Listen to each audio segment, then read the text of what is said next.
Pernah nggak sih Anda ngerasa ada sesuatu yang kayaknya agak bergeser gitu dalam keyakinan Anda? Hari ini kita mau bahas soal pergeseran-pergeseran halus yang kalau kita nggak sadar bisa mengancam fondasi iman kita loh. Nah, pertanyaan utamanya sebenarnya simpel. Iman kita ini dibangun di atas batu karang yang kokoh atau jangan-jangan di atas pasir yang gampang goyah? Pertanyaan ini bakal jadi pemandu kita selama pembahasan kali ini. Oke, biar lebih jelas, ini yang akan kita bahas. Pertama, kita lihat dulu apa sih ancaman tersembunyi buat iman kita? Terus kita bakal bedah satu persatu 3 distorsi utamanya. Ada Yesus yang lain, roh yang lain, dan Injil yang lain. Dan di akhir nanti, ada satu pertanyaan penting buat kita renungkan bareng-bareng. Gini, ancaman terbesar buat iman kita itu seringkali bukan serangan yang terang-terangan loh.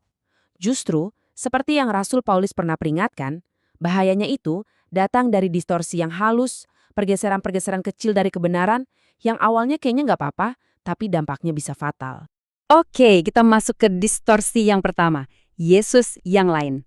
Nah, ini tuh terjadi waktu gambaran kita tentang Yesus mulai melenceng dari apa yang Alkitab katakan.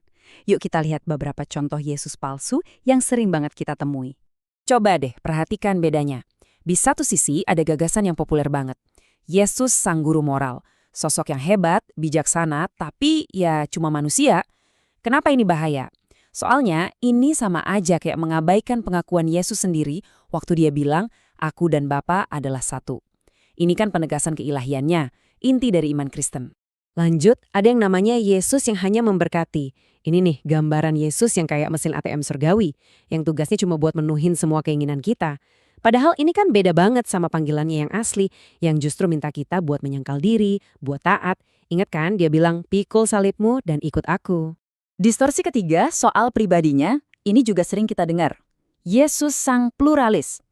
Idenya adalah Yesus itu cuma salah satu dari banyak jalan ke Tuhan. Wah, ini jelas-jelas bertentangan sama pernyataan Yesus sendiri yang sangat spesifik dan eksklusif. Akulah jalan dan kebenaran dan hidup. Tidak ada seorang pun yang datang kepada Bapa kalau tidak melalui aku. Nah, klaim inilah yang jadi fondasi iman kita. Oke, sekarang kita geser ke distorsi kedua, roh yang lain. Di sini kita bakal lihat gimana sih pekerjaan Roh Kudus itu bisa disalahpahami atau bahkan dipalsukan. Salah satu distorsi yang paling umum nih adalah roh yang fokusnya cuma ke mujizat. Jadi yang dikejar-kejar itu cuma tanda-tanda ajaib, pengalaman supernatural, pokoknya yang heboh-heboh. Padahal Alkitab jelas bilang kalau Roh Kudus yang sejati itu nggak pernah cari perhatian buat dirinya sendiri. Misi utamanya itu selalu untuk memuliakan Kristus. Terus, ada juga bahaya pengalaman tanpa transformasi. Jadi bisa aja seseorang ngaku punya pengalaman rohani yang luar biasa, tapi hidup sehari-harinya, karakternya nggak berubah sama sekali. Nah, ini poin kuncinya.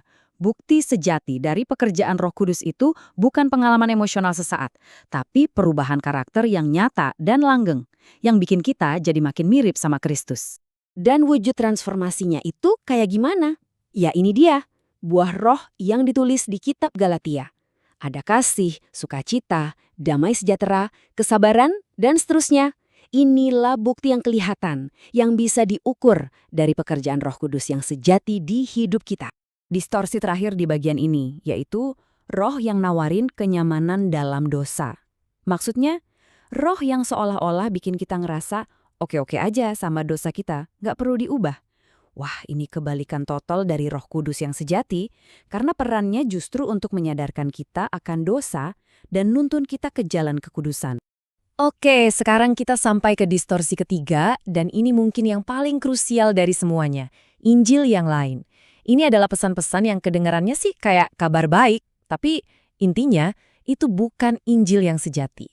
Bentuk yang pertama adalah Injil tanpa salib. Injil model begini ngajarin kalau kita bisa selamat lewat perbuatan baik kita sendiri. Akibatnya, pengorbanan Kristus jadi seolah-olah nggak perlu, padahal Alkitab itu menempatkan salib sebagai pusat dari segalanya. Pesan utamanya, persis seperti kata Paulus, adalah tentang Yesus Kristus, yaitu Dia yang disalibkan. Selanjutnya, ada Injil tanpa pertobatan. Wah, ini ajaran yang bahaya banget, karena nawarin pengampunan tanpa menuntut adanya perubahan hidup. Ini kan langsung nabrak perintah Yesus yang jelas banget. Jikalau kamu tidak bertobat, kamu semua akan binasa juga. Jadi, anugerah Tuhan yang sejati itu bukan cuma mengampuni, tapi juga mengubah kita, kasih kita kekuatan buat berbalik dari dosa. Jadi, intinya Injil yang sejati itu apa dong? Ada 3 pilar yang nggak bisa diganggu-gugat. 1, Kristus mati untuk dosa-dosa kita. 2, Dia bangkit untuk pembenaran kita. Dan 3, Dia manggil kita semua untuk bertobat dan percaya. Nah, inilah kabar baik yang sesungguhnya. Oke, setelah kita lihat 3 distorsi tadi, Yesus yang lain, roh yang lain, dan Injil yang lain, sekarang waktunya buat kita sedikit refleksi. Ada satu pertanyaan penting buat kita semua. Pertanyaannya begini. Apakah Yesus yang kita percayai itu sama dengan Yesus yang diceritakan di Alkitab? Atau jangan-jangan dia itu versi kita sendiri, versi yang lebih nyaman, yang lebih cocok sama keinginan kita? Ini pertanyaan yang tajam ya, dan butuh kejujuran dari kita untuk menjawabnya.